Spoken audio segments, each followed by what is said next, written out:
February 1959, deep in the frozen Ural Mountains of Soviet Russia. 9 hikers embarked on an expedition to reach Otorten, a remote and challenging peak. What they encountered would become one of the most chilling and debated mysteries of all time, the Dyatlov Pass Incident. The hikers were young, skilled, and adventurous.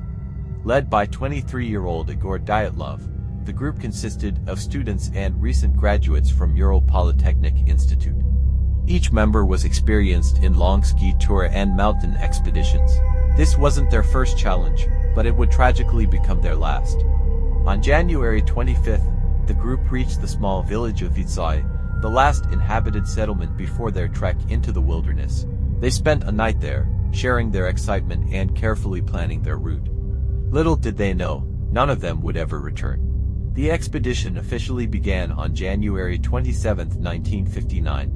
The hikers documented everything with diaries and cameras. They were in high spirits, laughing and working together.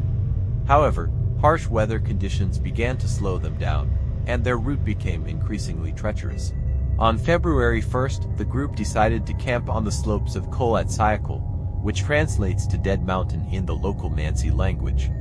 It's unclear why they chose such an exposed location instead of a more sheltered area nearby. That night, something went horribly wrong.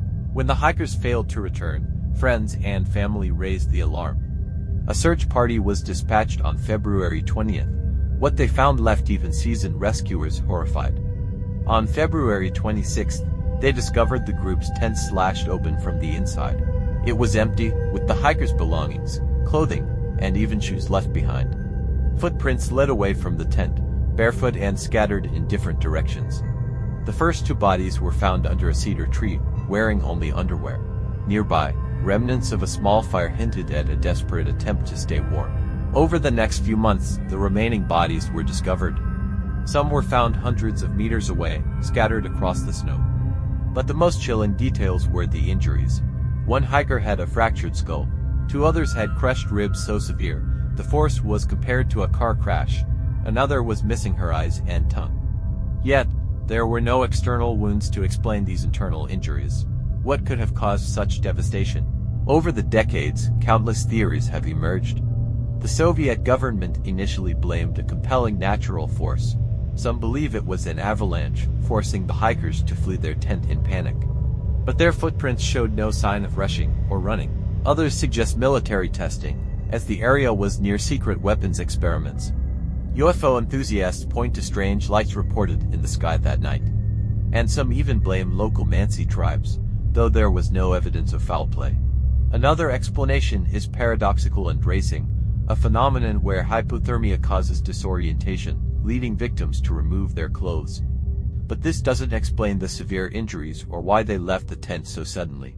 In 2019, Russian officials reopened the case. They concluded that a rare type of avalanche, called a slab avalanche, might explain the panic and injuries.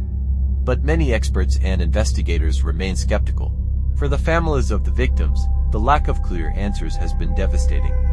The Dyatlov Pass incident continues to haunt investigators and enthusiasts alike. Today, Dyatlov Pass is both a place of mystery and remembrance.